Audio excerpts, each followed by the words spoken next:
Olá pessoal, tudo bem com vocês? Eu sou o professor Jefferson e esse é o programa Saberes em Casa para a EJA do ciclo 2. Sejam todos e todas muito bem-vindos e muito bem-vindas. Hoje nós vamos falar um pouco sobre a ciência e como o seu desenvolvimento ajudou a humanidade a vencer vários de seus medos aí ao longo da história, ok?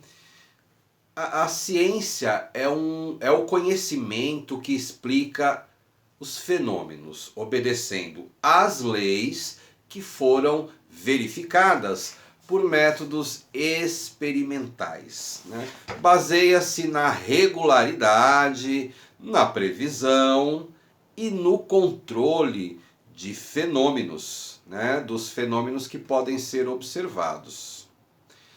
O objetivo da ciência é explicar, o objetivo da ciência é descrever e prever os fenômenos a partir do desenvolvimento de procedimentos metodológicos, né, que possam ser constantemente verificados e reproduzidos.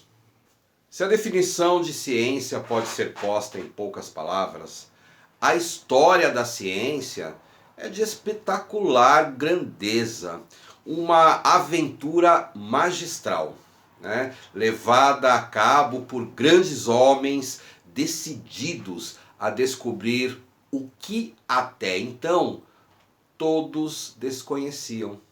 E compreender que os homens de suas épocas, né, tinham como mistério. O medo do desconhecido geralmente é lembrado na ciência.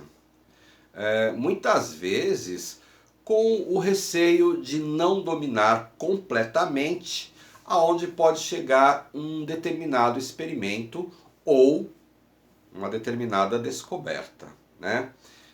Por isso, constantemente em alguns assuntos científicos é lembrado um mito. Esse mito é o mito da caixa de Pandora. Como é que é esse mito, né? Existia um deus grego chamado Zeus, né? E Zeus entregou uma caixa a Pandora, né? E fez uma recomendação, que Pandora nunca deveria abrir a caixa para ver o que tinha dentro, né? Mas o que tinha dentro dessa caixa, afinal? Essa caixa continha várias desgraças que podiam afetar o mundo. A guerra, a discórdia, o ódio, a inveja, as doenças do corpo e da alma. Mas também tinha lá no fundinho da caixa a esperança, né? Evidente, né, como todo ser humano é tão curioso, Pandora não conseguiu resistir à curiosidade. E abrindo a caixa, o que aconteceu? Saiu tudo, ela liberou todos esses males, ela ficou arrependidíssima, né? E tornou a fechar a caixa correndo, só que ela prendeu a esperança dentro da caixa. Há outras interpretações para esta história, mas o caso da ciência sempre é lembrado para o aviso de mexer com o desconhecido, né? O que pode acontecer, né? E o que precisamos ter também, né?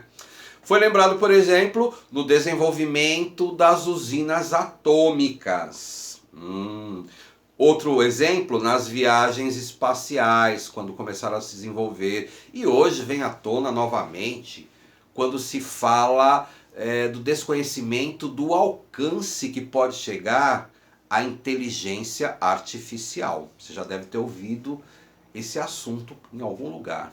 Outra visão, usando o mito da caixa de Pandora, no resultado das práticas científicas, né? E a mudança que pode ser provocada com a tecnologia em nosso estilo de vida, né?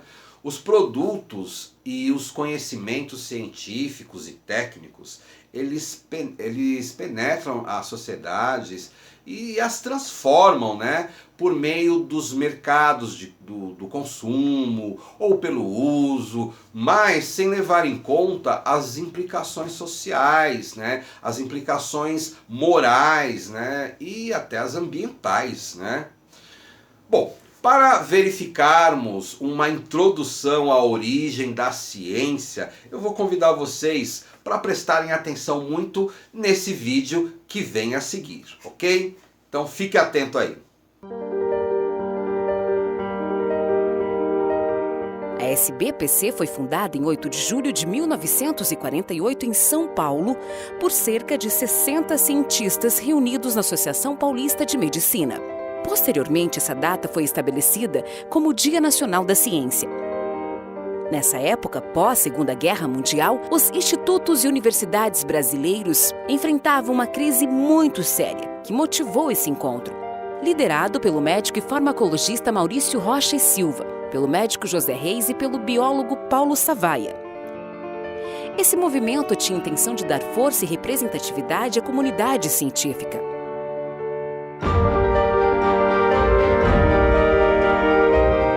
Durante a ditadura militar, a entidade foi um grande polo de encontros, trocas de experiências e conhecimentos, se tornando a grande voz da ciência e da educação nacional. E a SBPC entrou no palco dos debates nacionais. Foi um período que consolidou a SBPC como uma chama de esperança dos ideais científicos. Sua estrutura se fortaleceu e a entidade conquistou um papel de liderança nas lutas por melhores políticas públicas, pela democracia e em defesa do desenvolvimento sustentável do país. Uma de suas contribuições mais expressivas foi a criação do Ministério da Ciência e Tecnologia em 1985. Também foi uma das responsáveis pela inclusão de um capítulo dedicado à ciência e tecnologia na Constituição Federal de 1988 e colaborou com os temas ligados aos direitos sociais e meio ambiente e educação. A SBPC é parte da sociedade e seu objetivo é lutar para que a ciência e a educação sejam parte da vida de todos, pois acredita que ciência não é gasto, é investimento.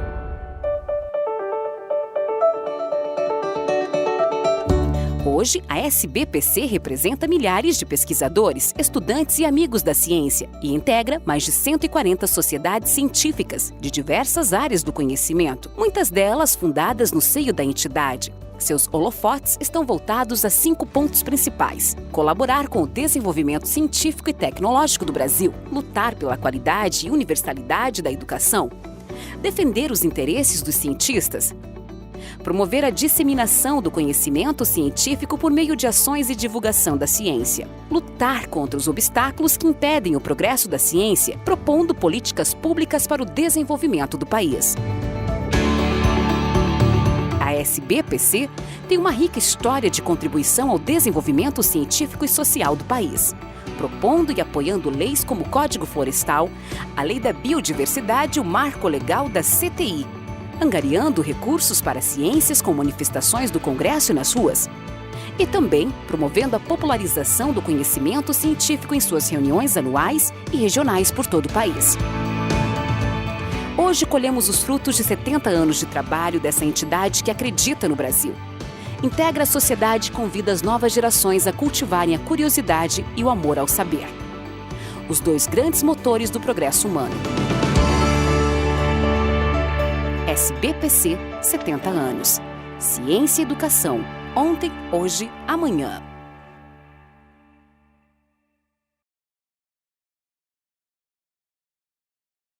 Mas com o desenvolvimento da ciência ocorreu a fragmentação do conhecimento. As diferentes áreas do conhecimento adquiriram ao longo dos anos características muito próprias, né?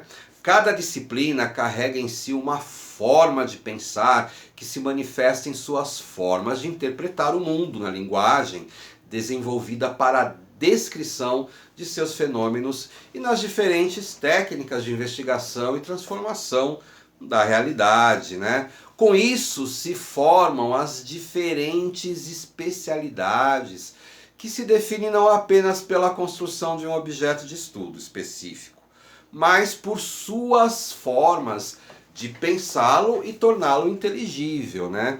Exemplo, vamos verificar aí um trabalho científico de um grupo de jovens cientistas aqui do sul do Brasil que desenvolvem a paleontologia, que é uma ciência que estuda os seres vivos que viveram num passado muito remoto na Terra, né?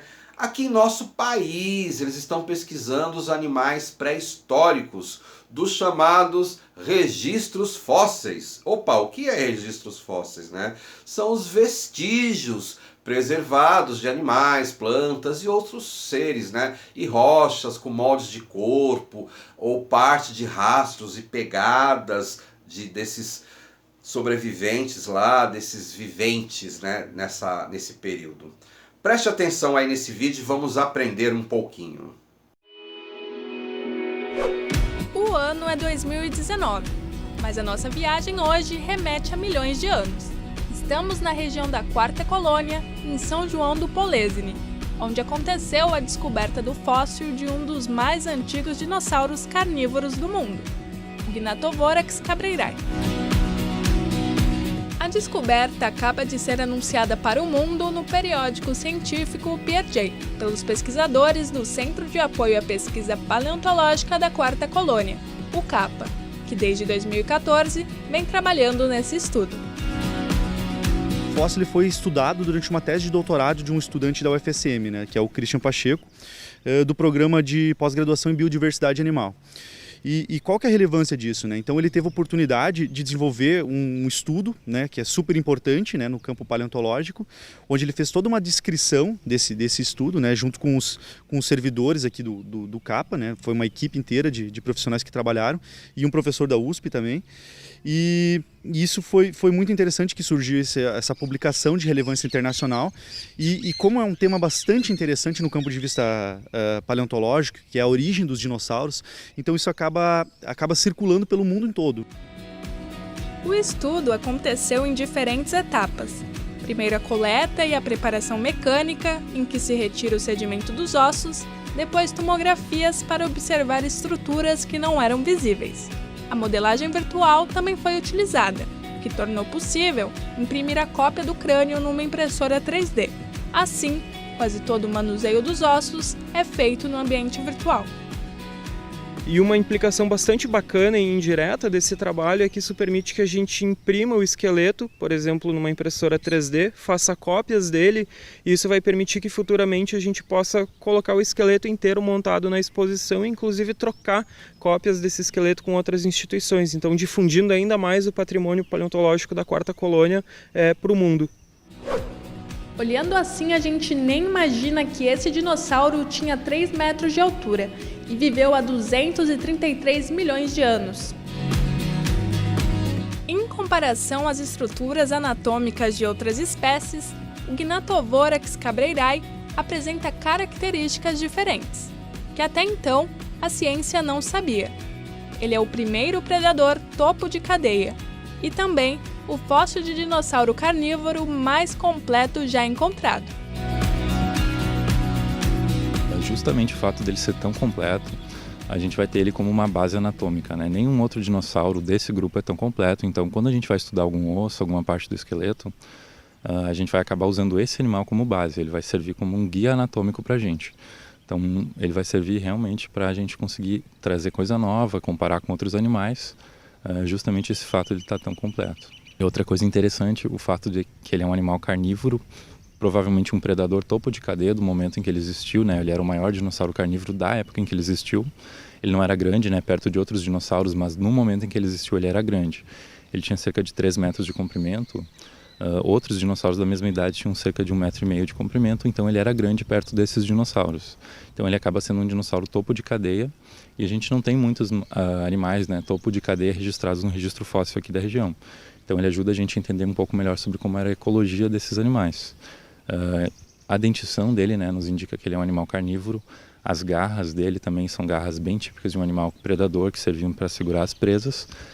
E análises que a gente fez de tomografias no cérebro dele revelaram porções que estariam mais relacionadas com o equilíbrio, com a visão, que são típicas de animais predadores, né? Então, a gente tem várias evidências que apontam que ele seria um animal predador, né? Com base no que a gente já viu da anatomia desse animal, agora a gente consegue reconstruir todo o esqueleto dele, e o esqueleto está tão bem preservado que a gente consegue identificar, por exemplo, as cicatrizes dos músculos que esse animal tinha. Isso vai permitir que no futuro a gente faça todo tipo de inferência, desde os cálculos de força de mordida desse animal, permitindo que a gente consiga reconstruir a musculatura dele, o hábito dele. Então ele tem um potencial incrível que vai ser explorado, inclusive já foi explorado nesse trabalho e vai ser explorado em trabalhos futuros.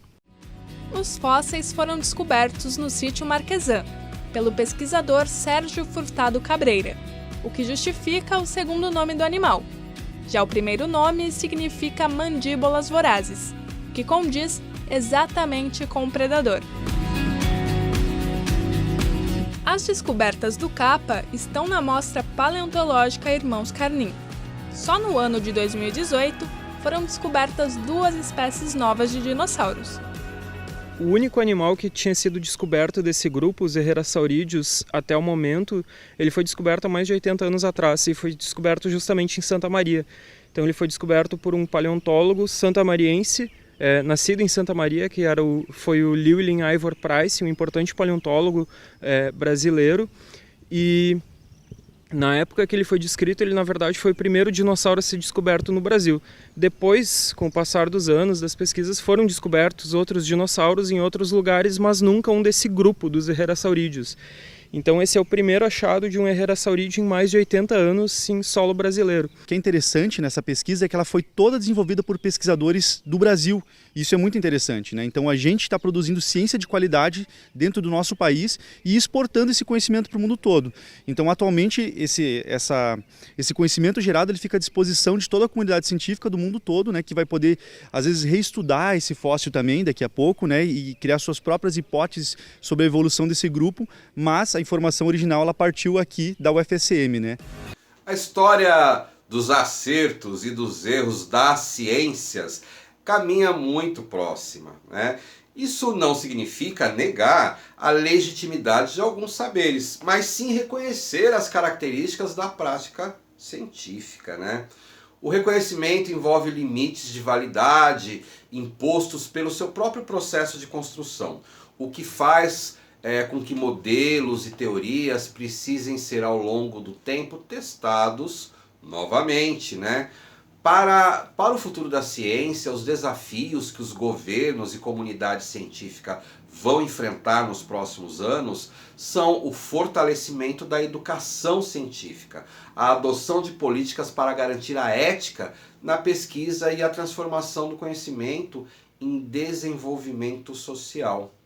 O grande desafio é indicar o papel da ciência para moldar um mundo melhor, reduzindo as desigualdades regionais. Para completar essa visão social da ciência, vamos relembrar a trajetória de um cientista brasileiro de renome internacional chamado Milton Santos. Vejamos aí, nesse vídeo a seguir, um pouco dessa história.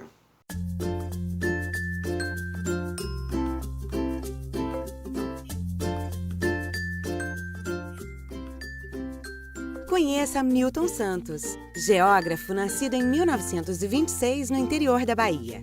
Filho de professores, Milton foi alfabetizado por seus pais e aos 15 anos já ensinava aos colegas mais novos.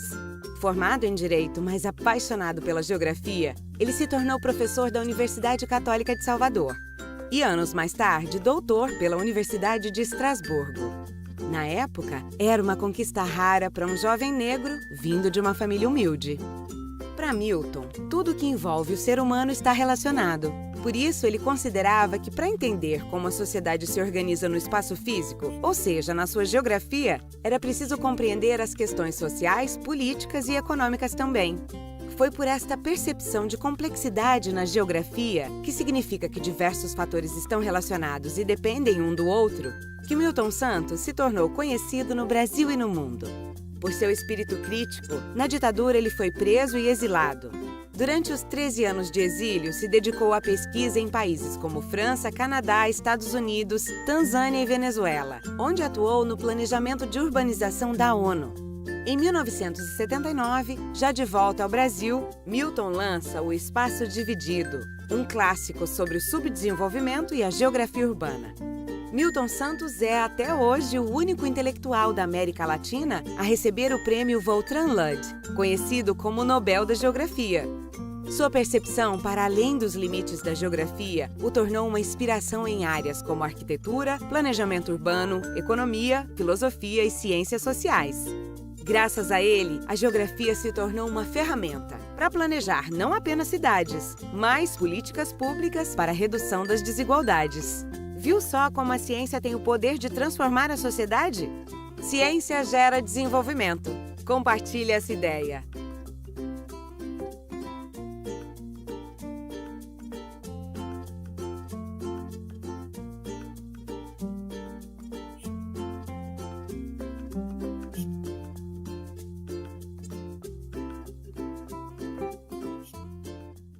Poxa vida, que interessante a contribuição desse brasileiro aí, né, para a ciência do mundo, né, e do seu país, não é mesmo? É um brasileiro, né, gente, contribuindo, isso é muito importante, né, e isso nos torna esperançosos, né, todos nós podemos chegar lá também, né. Vamos falar sobre a proposta de atividade, né? Saber sobre a origem e os desafios atuais da ciência é importante no nosso posicionamento frente aos desafios da humanidade nesse século, né? No século XXI, né? Que é o século que estamos vivendo. Vejamos o caso da ciência hoje. Como está sendo importante o seu trabalho num momento dramático como o da pandemia que estamos vivenciando aí da Covid-19, né?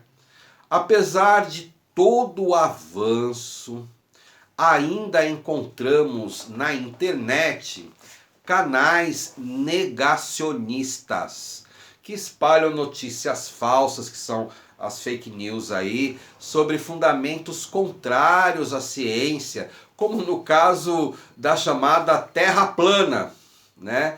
Quando há muito tempo sabemos que o formato do nosso planeta é esférico, né? Bom, com certeza você já deve ter ouvido comentários sobre isso, alguém deve ter falado sobre esses assuntos, né? Então eu vou fazer umas perguntas, né? Que outra fake news sobre a ciência, sobre o tema ciência você conhece, né? Como podemos não ser influenciados por essas fake news? Qual é a forma de proteção que nós temos e qual é a forma que nós temos de buscar fontes mais verdadeiras? E já dei até a resposta, mais ou menos, da pergunta, mas tudo bem. São essas as perguntas. Você procure responder, procure pesquisar, converse com pessoas, com seus colegas, aí pelo WhatsApp ou no trabalho, enfim.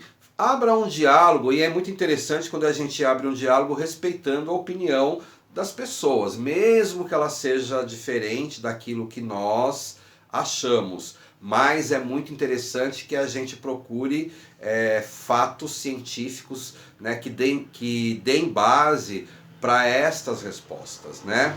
Então, responda a pergunta, você pode responder e você pode fazer isso numa folha de papel, você pode colar, fazer no seu caderno, emitir a sua opinião também, né?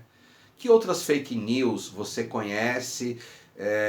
Lembrando que fake news são notícias falsas, aí, novidades falsas, né? Mentirosas, sem base, né? Que outras fake news você conhece sobre o assunto da ciência, né? Sobre esses assuntos científicos? Você conhece alguma? Relate lá, né? E é isso, ok, pessoal? Então, por enquanto é só. Eu agradeço muito a sua presença aqui nesse programa até agora. Fiquem bem, se cuidem. Compartilhe aí a sua resposta lá na escola com o seu coordenador, com o seu professor, né, para a gente poder trazer aqui e falar um pouco das opiniões. Vamos ouvir, de repente a gente tem aí histórias e opiniões divergentes, diferentes ou parecidas, mas a gente conta com você. Muito obrigado, fiquem bem e até o próximo programa.